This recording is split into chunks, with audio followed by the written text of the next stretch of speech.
For me, every day is breastfeeding day and every week is a breastfeeding week. I am Dr. Anita Sharma and I am a lactation consultant at the Fortis La Femme Hospital in GK2. That's the biggest myth most mothers will hear. Everybody around you is going to tell you the same story, that your baby is crying, your baby is hungry. So honestly speaking, all mothers make milk. I work with adopted and surrogate babies. If their mothers can produce milk, surely we can. So trust yourself. You're the best mom with the best baby with the best milk. So you're producing enough. This is a myth that you're not making enough. कई लोग देखा जाता है कि शहद देना चाहते हैं. ये एक प्रथा बन चुकी है कि हम अपने बच्चे को शहद दें कुछ भी देने से पहले. तो आज की डेट की अगर मैं बात करूं, जहाँ पे हमारी माताओं के पास जो मम्स टू बी हैं, उनके पास एंटीनेटल केयर जिसे हम बोलते हैं, pregnancy care, post delivery care बहुत अच्छी है और हम सबको रेकमेंड करते हैं कि वो अस्पताल में डिलीवरी करें और अंडर उसमें करें, क्या कहते हैं कि केयर तो लें, एंटीनेटल केयर कहीं से भी सही प्रकार की लें. तो उस केसेस में हम बिल्कुल रेकमेंड नहीं करते कि आप हनी दें. तो हनी देने की कोई आवश्यकता नहीं है. माँ का जो दूध है, that is actually known as it's first immunization. जो हम वैक्सीन्स वगैरह बच्चों को देते हैं, तो जो कोलेस्ट्रम होता है वो एक्चुअली इम्यूनाइजेशन होता है. वो जाके बच्चे के स्टमक को लाइन कर देता है एक तरह से और प्रोटेक्ट करता है आगे जाके पेट के गट की इन्फेक्शन से. Let the colostrum flow through the baby stomach because it's the babies best immunity, not Honey.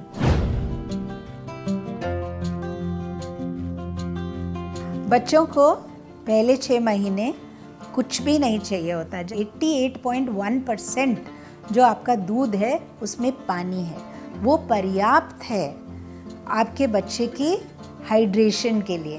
तो अगर माँ उसे ब्रेस्ट मिल्क देती है तो उसके लिए पर्याप्त पानी है, पर्याप्त पोषण है, इनफ न्यूट्रिशंस हैं, परफेक्ट न्यूट्रिशंस हैं जो उसके बच्चे को चाहिए. इसमें कोई ट्रूथ नहीं है क्योंकि जो हम खाते हैं वो डायरेक्टली हमारे ब्रेस्ट मिल्क में नहीं जाता. हर चीज़, एक प्रोटीन जो है वो अमाइनो एसिड्स बन जाती है पेट के दौरान और जो कार्बोहाइड्रेट्स हैं वो ग्लूकोज बन जाता है. सो सब चीज़ों का ब्रेक डाउन हो जाता है और इसी तरह वो ब्रेस्ट मिल्क से पास होने का उनका चांस ऐसा नहीं है. कई लोग पूछते हैं कि आपको हर 2 घंटे में बच्चे को दूध पिलाना है. ऑनेस्टली स्पीकिंग ये डिपेंड करता है कि बच्चे का वज़न क्या है. पैदा होने पे बच्चे का वज़न क्या है. माँ को कोई शक्कर का इशू तो नहीं है.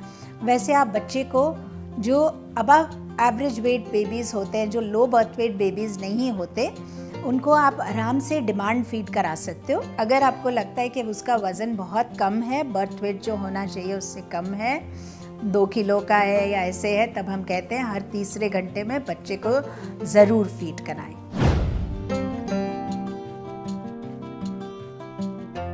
कई लोग सोचते हैं कि जो डब्बे का दूध है वो बहुत अच्छा है हमारे बच्चे के लिए और वो उतना ही किफ़ायती है, उतना ही इफ़ेक्टिव है जितना ब्रेस्ट मिल्क है. पर ऐसा नहीं है. ठीक है, क्यों? क्योंकि 2 कारण है उसके. एक होता है हमारी बॉडी एक एंजाइम प्रोड्यूस करती है जिसको बोलते हैं लाइपेज. उससे दूध पचाने में आसानी होती है. तो जब दूध पचाने में आसानी होती है तो दूध जल्दी से पच जाता है. और ये क्योंकि हमारी जो शरीर है वो बनाता है, तो हम इसको फॉर्मूला में नहीं डाल सकते.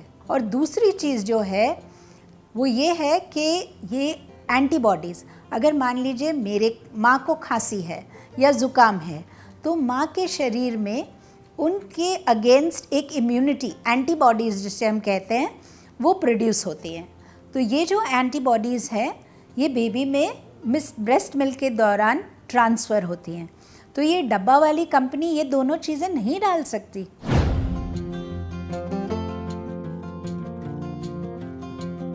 देखिए, अगर माँ को खांसी है, बुखार है, फीवर है, कुछ भी बीमारी ऐसे लग रही है, तो आप उसको ब्रेस्ट फीड कराएंगे तो आपके शरीर में जो उस बीमारी से लड़ने के एंटीबॉडीज़ प्रोड्यूस हो रहे हैं वो बेबी को जाएंगे, ठीक है।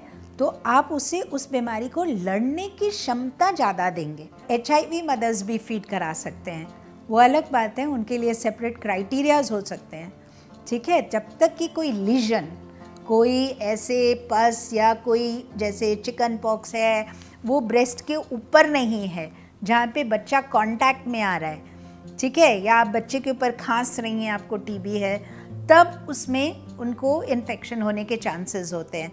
But as such breast milk से कुछ ट्रांसफ़र नहीं होता। Most diseases you can continue feeding your baby.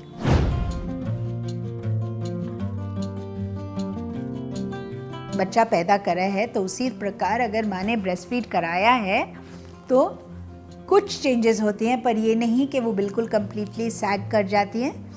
हाँ, भारी हो जाती हैं, फिर वो वापस अपने शेप में काफ़ी हद तक आ जाती हैं। Breast anyway undergo a lot of changes during pregnancy, so therefore it's very important to wear a well fitting bra, and especially in the last 6 weeks of pregnancy and the first 6 weeks after delivery, because breasts do not have any muscle tissue. So it's important to support your bra well. That is what is most important. पर इसके कारण से please breast feeding मत रोकिए, because ये ovarian cancers और breast cancers prevent करता है, तो वो ज़्यादा ज़रूरी है, उसको देखिए।